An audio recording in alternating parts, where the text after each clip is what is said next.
Walang kasinungalingan, serbisyong totoo lang. Saksihan! Presyo ng bigas sa ilang pamilihan tumaas kasunod ng pagkakapinsala sa mga palayan. Pero Department of Agriculture, iginiit na may sapat pa ring supply ng bigas kaya hindi raw dapat sumipa ang presyo nito. Lalawigan ng Quirino, nalubhang naapektuhan ng mga nagdaang bagyo, napasok na ng GMA News. Pag-a-apply para sa calamity loan, mas pinadali ng GSIS para sa mga biktima ng bagyo. Mga sinalantang may housing loan sa Pag-ibig, binigyan ng 3 buwang moratorium sa pagbabayad. Senador Lito Lapid, sumabak na sa debate kaugnay sa kontrobersyal na reproductive health bill. Dating pulis, dead on the spot sa pananambang sa Commonwealth, Quezon City. Anak ng biktima nakaligtas sa pamamaril. Isang buwan matapos mahuli, higanting buwayang si Lolong kumain na muli. Sa bisperas ng pagdiriwang ng World Teachers Day, silipin ang mensahe ng ilang news cooper sa kanilang mga paboritong guro.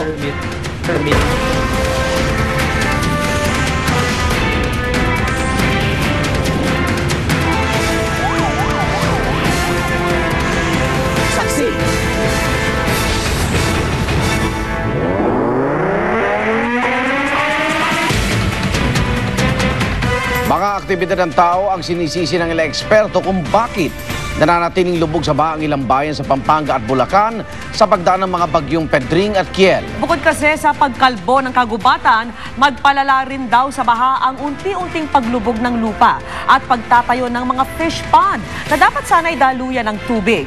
Saksi si Chino Gaston.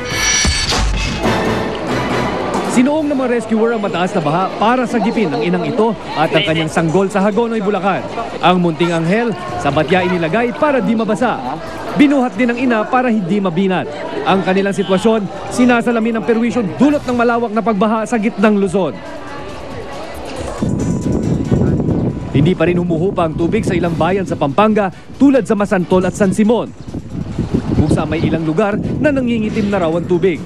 Ayon sa mga eksperto ng UP National Institute of Geological Sciences, sadyang naiipunan ng tubig ang ilang lugar sa 2 probinsya, partikular ang Candaba at Kalumpit catch basins.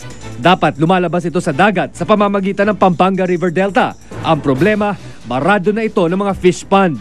Sa mapangang ito na likha raw noong panahon ng mga Kastila, makikita pa ang dami ng maliliit na ilog sa River Delta. Pero hindi na ito maaninag sa pinakahuling satellite image na ito.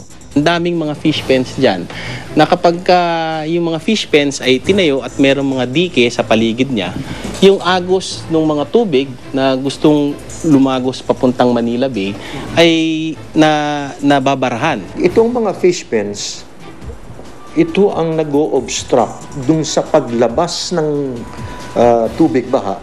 Pag nag-low tide na sa Manila Bay, pwede nang lumabas yung tubig baha.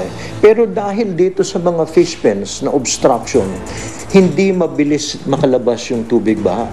Nakadagdag pa raw sa pagbaha ang patuloy na paglubog ng lupa o subsidence na naobserbahan mula Pampanga hanggang Kamanava area, batay sa pag-aaral ng UP NIGS. Dahil daw yan sa mga poso na sobra na ang nasisipsip na tubig mula sa lupa, dahilan upang masiksik ng husto at unti-unting lumubog.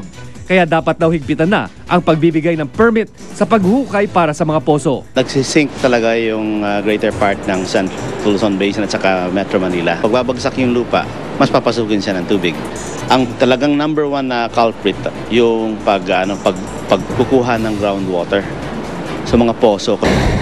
Sa kabila ng matitinding pagbayo ng mga bagyo, sa huli, tayo pa rin daw mga tao ang may pananagutan. Malaking tulong daw sana kung bago pa man bumaha, ang tubig na ito mula sa kabundukan, nahaharang na ng ating mga kagubatan.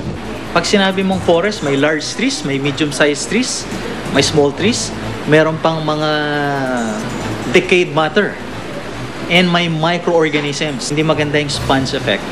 Mabilis ang surface runoff. Chino Gaston ang inyong saksi. Napasok na ng GMA News ang lalawigan ng Quirino na lubhang naapektuhan ng mga nagdaang bagyo. At sa pag-iikot ng aming news team, kitang-kita ang pinsalang tinamo ng probinsya. Mula sa Quirino, saksi si Dano Tingkungko. Mga sanga at katawan ng punong nagbagsakan at mga poste ng kuryenteng nabuwal. Yan ang bumungad sa aming news team ng aming marating ang probinsya ng Quirino kasunod ng pananalasan ng bagyong Pedring at Kiel. At sa paglilibot, namataan ko ang mga pader na ito. Ang tanging natira sa tahanan ng pamilya Pingkihan sa bayan ng Saguday. Inayos namin yung yero na lumipat. Wala kami yung panggastos sa bahay. Sa ngayon, sa imbakan ng palay na nasa ilalim ng dati nilang bahay, sila tumutuloy. Na wala na kami pagkain o wala kami mailuluto. Ganun. Yeah. Ganun po. Sa kagustuhan ng pamilya Pingkihan na panatilihin ang kanilang tradisyong ifugaw, kahit nandito na sila sa lalawigan ng Quirino, ay nagpasya pa rin silang magtayo. Sa ikalawang palapag ng konkretong bahay na tinutuluyan nila, isang bahay na yari sa kugon, hangos sa tradisyong ifugaw. Pero dahil nga sa lakas ng hangin na dulot ng bagyong Pedring at Kiel, wala nang natira dito. Sa bayan ng Camarogis, nanlumo kami sa mga tumambad na nasirang tahanan. Saan kami pakukuha? Wala naman kaming pera ng pangpatayo namin. Kahit pa ako na nga, wala na. Umupa na sa ngayon ang baha sa maraming bahagi ng lalawigan ng Quirino pero hindi pa rin naibabalik sa normal ang supply ng kuryente. Sa tala ng NDRRMC, mahigit 44,000 residente mula sa 132 barangay sa buong Quirino ang naapektuhan ng magkasunod na bagyo. Mula rito sa lalawigan ng Quirino, ako si Sano Tingkungkong, inyong saksi. Sira pa rin ang Burnay Bridge sa Lagawi, Ifugao na bumigay sa kasagsagan ng bagyong Pedring. Kaya naman apektado ang pagbiyahe hindi lamang ng mga kalakal, kundi maging ng supply ng pagkain para sa ilang isolated na bayan. Mula sa Ifugao, saksi si Michael Fahatin. Hanggang Lagawi na lang ang biyahe ng mga patungong ibang bayan sa hilagang bahagi ng Ifugao. Sira pa rin kasi ang Burnay Bridge sa Lagawi na bumigay yung kasagsagan ng bagyong Pedring. Andito na po yung gawaan ng mga steel, yung mga taga-DPWH. Oo. Ito ang gagawin na kwan, temporary na kwan, tulay. Pero hindi pa sila nagsisimula? Hindi pa. Hindi na tuloy makapasok ang mga kalakal sa ibang bayan habang ang mga tao ay naglalakad gamit ang isang improvised footbridge na pinagtulungan gawin ng mga taga rito. Dito na rin idinaraan ang mga magagaang gamit at pagkain. Pero kung may kabigatan, itinatali at pinapahalo na lamang sa lawa o pinadadaan sa lubid tulad ng buhay na baboy na ito. Saan niyo tatawid ngayon yung baboy? Saan mo tatawid? Diyan lang. Kaso sila ito lang yan o. Baba niyo tatawid. Ibabang ka na. Ibabang kayo. Inabutan namin na ibinababa ang mga materyales na gagamitin sa paggawa ng bagong tulay. Galing daw ang pondo nito mula sa President's Bridge Program ni Pinoy. Sabi naman ni District Engineer, 2 to 3 weeks daw. Tapos 3 weeks? Oo, tapos na to. Pero di lang kalakal apektado kundi maging ang 3,000 food packs na nasa kapitolyo lang ng Lagawi. Wala kasi magdadala dito sa mga isolated na bayan tulad ng Hungduan at Tinok na kailangan pa ng mahaba-habang trekking. Maging ang mga ospital nangangambang maubusan ng supply.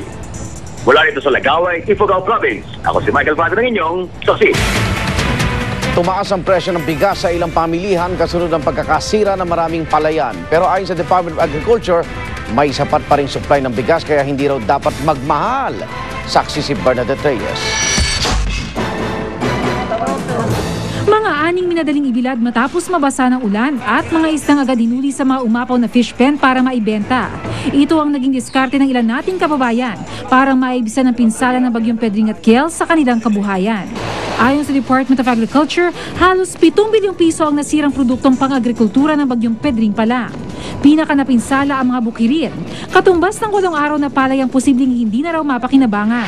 Pero giit ang Department of Agriculture, 2.6% lang daw yan ang taunang ani ng bansa. Kaya sapat pa rin daw ang supply ng bigas. Ibig sabihin, wala raw dahilan para magmahal ang bigas. Kaya babala ng gobyerno. Kung sila bibili ng doble o triple, talagang magkakameron tayo ng panic buying. At kung magkameron nito, talagang baka mabago yung presyo. At hindi lang yon, baka magkulang ang supply sa market. Pero wala mang labis na pagbili ng bigas sa merkado ngayon, heto't nagmahal na ng 20 hanggang 30 pesos ang kada sako ng bigas sa bigasang ito sa Cubao. Galing Nueva Ecija yung mga bigas na binibenta sa bigasan na ito. Magandang klase raw talaga ang mga bigas kung galing sa Rice Granary of the Philippines. Bukod sa maputi na, mahaba pa ang butil. Pero katwiran na nagbibenta, hindi supply kundi dagdag gasto sa pagbiyahe ang nagpamahal ng kanilang bigas. Yun ang ating pagbiyahe, kung saan sila umiikot, ganun. Pero hindi pa naman namin itinataas yung talagang kwan. Uubusin muna namin yung stocks namin. Ako si Bernadette Reyes, ang inyong saksi.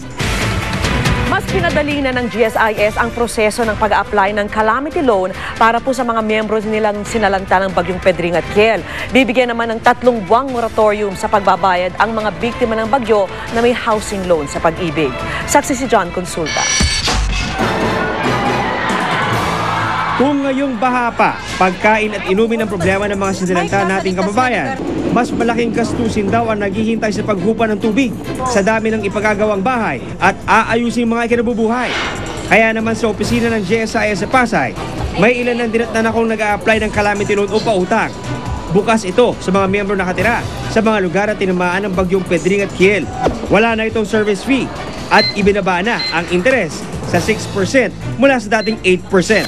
Malaking tulong yan kasi lalo na sa amin na mga tinamaan ng bagyo. Kahit na anong amount yan, malaki or maliit, malaki ang tulong sa amin. Dapat yung area na kung saan sila nakatira ay na-declare under a state of calamity. Pangalawa, hindi dapat current sila sa pagbabayad o paghuhulog ng kanilang premium contributions. Pangatlo, dapat wala silang mga pending criminal or administrative charges. And then, importante din na dapat yung ahensya ay hindi suspended ng GSIS. Nauna na nag-anunsyo ang Pag-ibig ng pagbibigay prioridad sa mga mag-a-apply din ng calamity loan sa kanila. Pero dagdag nilang anunsyo kanina, may 3 buwang moratorium na rin sa pagbabayad ng buwan ng hulog sa mga housing loan. Handa kaming harapin yung pangangailangan na may tutulong sa ating mga kababayan. Pasok sa mga maaaring mag-avail ng calamity loan ang mga lugar na nagdeklara ng state of calamity, kabilang ang ilang probinsya sa Northern Luzon, ilang bayan sa Central Luzon at mga lungsod ng Malabon, Navotas at Marikina. Nilinaw naman ng palasyo na state of calamity sa ilang lugar lang at hindi national declaration ang inirekomenda ng Department of Defense. Bukas dadalawin ni Pangulong Noynoy Aquino ang ilang probinsyang nasalanta ng kalamidad, gaya ng Tarlac, Bulacan at Pampanga. Obviously, Pampanga, yung governor po doon hindi namin kaalyado. But hindi naman po yung governor ang pupuntahan namin yung mga affected communities. Ako, si John Consulta, ang inyong